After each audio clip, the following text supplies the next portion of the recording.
name's Theresa. I have some great projects to share with you today, so let's get into them. So for our very first thrift flips, that's right, we're doing thrift flips today.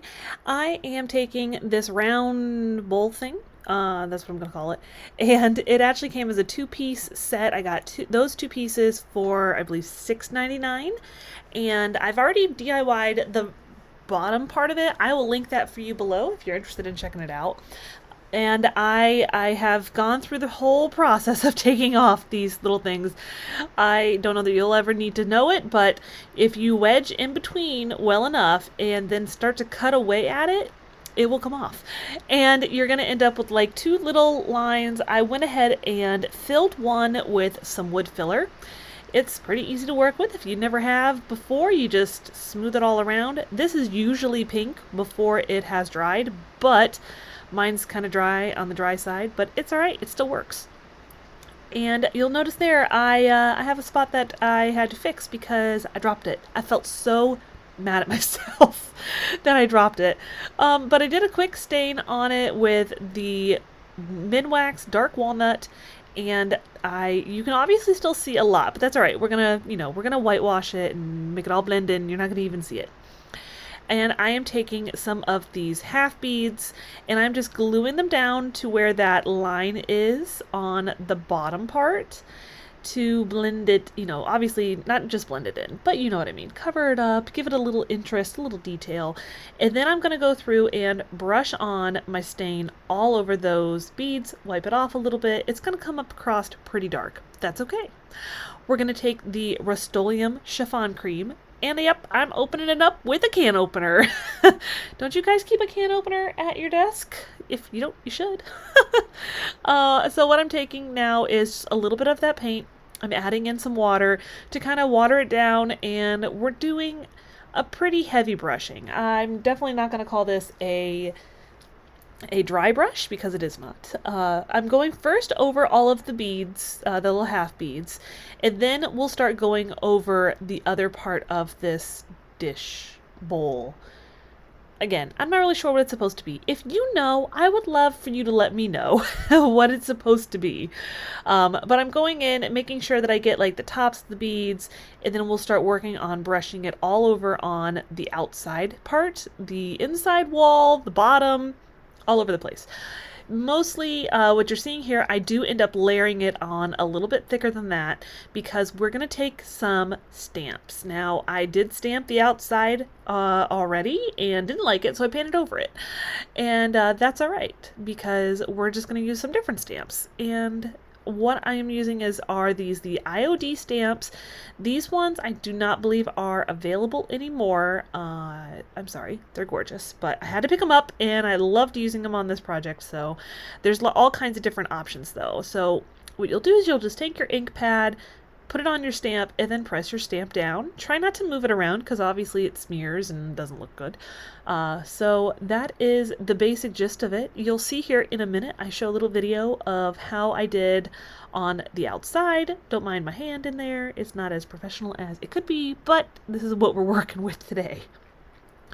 I had done a lot of different ones on the outside and I didn't like how different it all was, so I went with just a few of them on the outside part. And then there you can see the inside. I love the inside of it. And here it is, all finished up. And so my name is Theresa, if you hadn't figured that out, and I do all kinds of different DIYs on here. I don't do thrift flips very often, but today I am doing thrift flips because I am partnering up with my friend Joyce from This to That Creations, and all of her information will be listed down for you below. If you don't know her, and especially if you love thrift flips, you should definitely go check her out. She's going to have a video for you to check out today as well, and I'll have it linked for you down below. And now we're going to go ahead and get back into our projects. So I have this little milk canister. It says milk on it. I believe I got it for $4.99 at a local thrift store. I am going to coat it. Well, this is kind of like how my thought process was. I was going to coat it and see if maybe I could get the lettering to stick out a little bit. It sticks out some, but not as much as I wanted. So I wipe it off and I was like, well, let me go in really heavy. and see how we can get that to work. Maybe I go in really heavy and then wipe it off and it'll just leave the raised, it'll just come off the raised areas. And again, not as excited about that. So I was like, well, let me get a consistent look to it. So I coat the entire thing rather quickly with some of the antique wax from Folk Art. Again, I think I didn't mention that. It's from Folk Art. Antique wax, you can use the Waverly one. You can use whatever kind of wax you have. Now this is already very rustic, very, worn. I'm going to take my Waverly chalk paint in the color ink and very roughly, I'm not the greatest with like a steady hand, and I'm going to outline all of the letters. I won't have you sit here and watch me, but that's the basic gist. So clearly not very good. But we're going to go through with a sanding block and we're just going to kind of rough up all of that lettering, taking off a fair amount of the paint. I wanted to make sure I could at the very least just see that it says milk, because it's kind of hard to see. It is raised, but it was definitely not the easiest thing to see. So since I knew I wasn't going to be very good at sitting there and really like filling it all in, which after the fact I felt like, oh, I probably could have used some paint pens, but I didn't do that. After I scruff it up, I go back in with the antique wax, and don't mind the little girl's hands there. She was coming over and talking to me and everything, so she had to tell me about, I don't even remember what she had to tell me all about, but it was something. It was something important. And I was just, she was probably asking what I was doing. I think that's usually what it is. When she comes and sees me, she asks me what I was doing. But anyways, I go ahead and coat it back with the antique wax. Now, this is just a very large piece of fabric, sort of. It's actually from the Dollar Tree. It is a flour sack. You find it in like their little kitchen section, and is way bigger than I thought it was going to be when I initially bought it, but I've used it on a couple projects since, and I kind of love it. And I'm glad I picked up a few because they're kind of hard to come by sometimes. So I'm just going to lay it all out, and now we're going to do some chalking. So this is Chalkateur, and I'm going to use two colors. I'm going to make my own color. I'm using some Ocean Mist, which is a very light, like icy blue, think like Elsa blue. And then we're going to use some Shimmer Frost. I was definitely channeling my inner Elsa snow goddess kind of thing. At least that's what I like to believe. And I mixed those two up pretty nicely. If you're going to be mixing your own colors, one thing just to keep an eye on it is that sometimes it'll dry up a little bit, just depending on how quickly you use it. So keep that in mind should you decide to mix your own paste colors. Then what we'll do is we're just going to take out our little piece of fabric, flour sack, whatever you want to call it, and I have this sheet of transfers. They come with quite a few different snowflakes that you can use. It's really an awesome set of transfers if you want the different little snowflake looks, and you could actually get quite a few of them. And I actually put the transfer straight on to my fabric without fuzzing. If you've been watching me, usually you would fuzz it to take off some of the stickiness, but since I'm putting it on fabric, I don't have to do that. Now it does kind of you do use a lot more when you're doing it like this than you would if you were doing it on like a piece of wood or a chalkboard or something. But you'll see there is how you peel it back. I thought I was getting slick and going to get like a multiple use situation and put something underneath it. That didn't matter. It didn't come through well enough because it came through really nice on my silicone mat that I have underneath it. But I will just put down all of the paste that I want to add, scrape off the excess, and then go ahead and peel it back, and you're left with such a pretty, pretty design.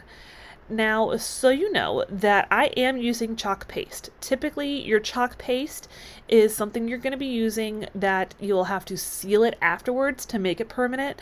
I'm using it on fabric. Usually you would use something called ink on the fabric, but I don't have ink in this color, so instead I'm using the chalk paste because I'm not going to have to wash this. This is purely decorative. It's just going to go, on that little milk can, so I'm not worried about that. And so you can use chalk paste on fabric as long as you don't want to wash it. And like I said, I'm going through and just adding on more of these little snowflakes. These all came from the same pack. So I'll have it all linked for you below in my link tree, along with the colors I used, you know, the jars of paste color I used and the transfer itself. And here's how it all turned out, all nice and put together. It's just super cute, very nice, just to add a little touch of Christmas and winter. I have some candlesticks that I picked up, again from the thrift store. I believe I got 3 of them for $5.99, and I've got this little ceramic dish from the Target dollar spot. It's not thrifted, but sometimes you just use what you have. I've already coated it in the chiffon cream paint, and now I'm going to go in with a combination of hot glue and E6000, and I think something happens and it ends up falling off. This one was actually done a little while ago. Don't mind my head in the way. This project I did actually several weeks ago, but it wasn't quite right for the, for the video. So see, something happened. I think I let it dry. I think it dried too fast, or maybe my hot glue wasn't hot enough because I don't like to wait for things. So we're going to do it again. That's one thing that's nice, at least about the E6000, is you do have a little bit of time to work with it. The hot glue, it needs to be hot and you need to move pretty quick. So now that I had it all ready to go and I put it on there, and now it's good. It's fixed. It's not going anywhere. So I've got some Distressing Oxide ink, or Distress ink, that is from Tim Holtz, and I'm using that on this little white, off-white, candle holder, because I thought it was going to give it like a really cool different look. So I'm going to layer on a couple of different colors from there. I got the little mini ones too, and they're just so stinking adorable. I can't even help it. But just so you know, the colors I used, the big one was brushed corduroy, and then I'm going to use a combination of vintage photo and walnut stain. And once we're done with that, like I said, I kind of built up different colors, and of course I'm going into just the old trusty folk art antique wax, because you have to, right? You have to. If you're trying to get any kind of distressed look, you just have to throw in the antique wax. And we'll keep brushing that on. I really did a lot of antiquing on this one. It's very distressed. If that's not your style, then you just do a lot less of it, or maybe you prefer like the gray tones. Gray tones would have been nice too, because I've got a lot of that silvers and blacks in this video, but something about it today just made me want to do the antique wax and stuff on this little candle holder. So I've got some twine, and I've got a few jingle bells. I got those little mini jingle bells from the Dollar Tree, and I'm just going to string on, I think I end up doing 4. I just wanted to give it a little bit something, not that you can hear the jingling all that much, because you're not going to be moving this around, but I tried to use actually the Distress ink on them, and that did not work. So back to the good old antique wax. And I just wanted to knock down the silveryness to them, just because it would look a little silly to have it super silver, super new looking, compared to everything else that we have in our video today.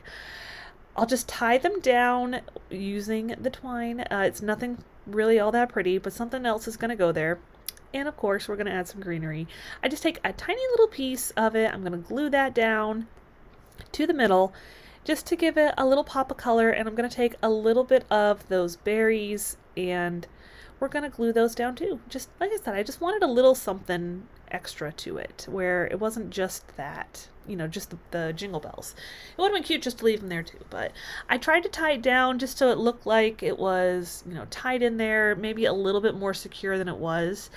And I even tried to glue in a little pine cone, but it just did not seem to want to work. So once I get rid of the idea of the pine cone, I'm just going to trim up all of the twine, and then here it is, all finished up for you. It's just as cute as can be. And here, there we go, are all of our projects from today. I hope you like them. They were a lot of fun. I know I don't do a lot of thrifting. You guys will have to let me know if you would like to see more thrifted things. And I hope you loved today's video.